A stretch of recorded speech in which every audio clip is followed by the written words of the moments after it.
The next economic crash won't be a carbon copy of 2008. It's an updated edition with new challenges and opportunities. We're here to discover exactly what makes this economy different than the last and what lessons we may still learn from the past. After closely studying the data and living with the perilous days of 2008, we hope to learn the lessons and apply them to our new economic conditions that we're living with today. What were the warning signs leading up to the last financial crisis? How can a particular economic report give us a good and bad signal at the same time? And finally, where are we now? Which economic reports are now most closely correlated with the surging stock market? Now, of course, is in reference to a video we did last week called Predicting a Recession. We received a tremendous amount of support and feedback. We thank all of you. We also are welcoming a ton of new subscribers. Welcome to everyone as well. There was a number of really, really good questions. We're going to start off with that. But then we're going to get to a much deeper dive into the data that we spoke about last time. And also, we're going to talk about where are we now. Subscriber question. No two recessions are alike. I'm paraphrasing here. Is it fair to use 2008 as a template for the next crisis? No, it's not fair. We don't want to, suggest that we're going to see what happened last time and, that's going to happen next time. Quite the contrary. Every economic condition, every crash, every bull market is completely unique, just like a snowflake. No two are alike. However, what we hope to do is study the past and look for the signs of what was to come in 2007, 2008. And maybe we can learn from that and we can learn how to spot the next calamity as it's developing. Another great question. Which economic reports were at the bottom of the correlation list? Well, if you recall, we studied 80 of the most widely reported economic numbers, retail sales, non-farm payrolls, etc. And we drew the correlations. Which of those 80 economic reports had the strongest correlation to the stock market, to the S&P 500 between 2006 and 2010? We took another look at the data now. Now we want to know what exactly does each economic report measure? We know advanced retail sales, but what does it measure? How is that different than the inflation numbers or the jobs numbers? Well, the following shows each type of economic report and their correlation to the S&P 500 between '06 and 10. And we have here, these are the correlations. We've classified each economic report. So we have construction numbers. Overall, the construction numbers, if you take all of them, are around 54% correlated to the stock market data between '06 and 2010, 4 years of data. Employment, not so much. Inflation at 64%, manufacturing and real estate, not as strong correlations. We're going to talk about manufacturing in actually just a second. Very interesting dynamic. Retail, trade, and transportation are the most closely correlated with the stock data of 2006 through 10. And we took such a wide swath of data to capture in that bull market and the subsequent bear market. 78 and 86% correlated, respectively. Those are very strong correlations. And then wholesale trade as well, not as much. Now, taking a look specifically, we took a look at all of our different economic reports, and we want to look at the reports with the lowest correlation to respond to the subscriber's question. Which reports had the lowest correlation, or even the opposite correlation, to the S&P 500 during that period of time? And that was dominated by manufacturing. The manufacturing numbers represent 4 of the top 5 of the opposite or least correlated to the stock market. And the lesson we can take away from this, there's a couple lessons today, but one of the lessons we can take away from this is that, not every sector, not every industry will be, of course, affected equally. The dot-com bubble affected mostly dot-com stocks, dot-com industry, not so much housing. The 2008 crisis was dominated by the housing market and the banking sector, not as much, in other regions as well.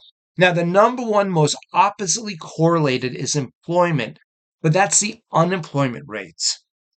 That's dominated, I should say, by the unemployment rate, which obviously has an inverse correlation. When stocks go up, the unemployment rate in a strong economy usually goes down. So let's exclude that for a second.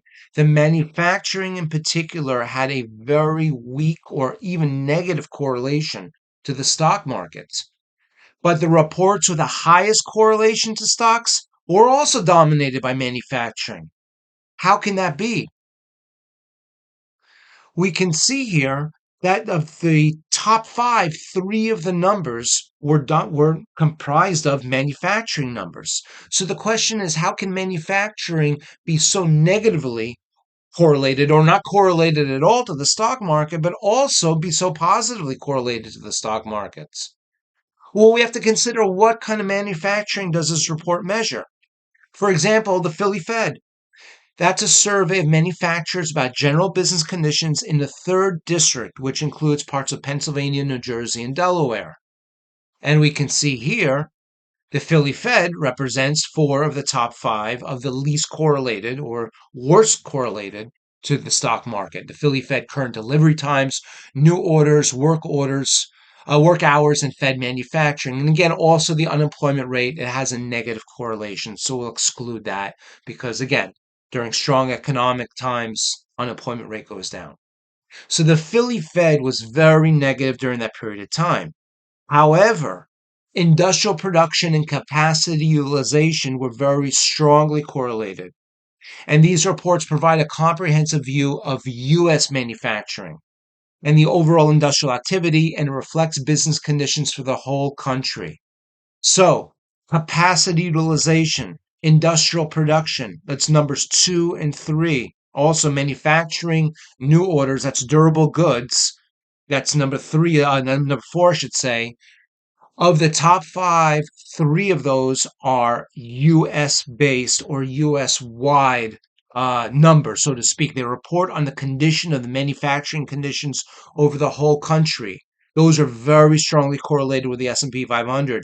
The Philly Fed measures a very small swath. Now, it doesn't mean that it's never going to be correlated. Maybe the Philly Fed at one point can act as a leading indicator. But when we look at these numbers, Philly Fed in Pennsylvania, Empire Manufacturing in New York, understand these are regional reports that may not be necessarily representative of the whole country. Where are we now? Over the past few years, stocks have been very strong. At present date, what business reports are most closely correlated with the S&P 500? Well, over the past 2 years, we grabbed 2 years of data going through present date. These are the reports that are most closely correlated with the stock market. And going back to the subscriber's first question, or the first question we spoke about here, can we use 2008 template as 2008 crisis as a template for today? No, of course we can't. That was a different crisis. But what we hope to do is to see how the crisis developed the last time and look for the early warning signs. Now, what economic barometers were moving closely with the stock market in that period of time, and then they eventually went down? Well, what we're going to show you here are which reports are now most moving closest with the stock market. Then we look to these numbers. Maybe these numbers will start to weaken. If that's the case, that could be our leading indicator. And that's the purpose. That's the benefit of looking at these numbers now, is that we hope to look for change. Because these right now, these numbers seem to be the most closely correlated. So, for example, top of the list, new one-family houses sold, 54% correlation. Building permits, 55% correlation. That's usually building permits are considered a leading indicator. The permit that we get today is used for a house that's built down the road. New privately owned housing units. These are housing starts. Again, another leading indicator, 61% correlation.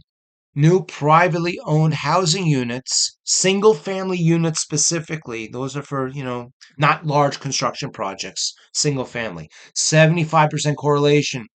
Building permits, single family units, just like the last one, also single family units, 76%.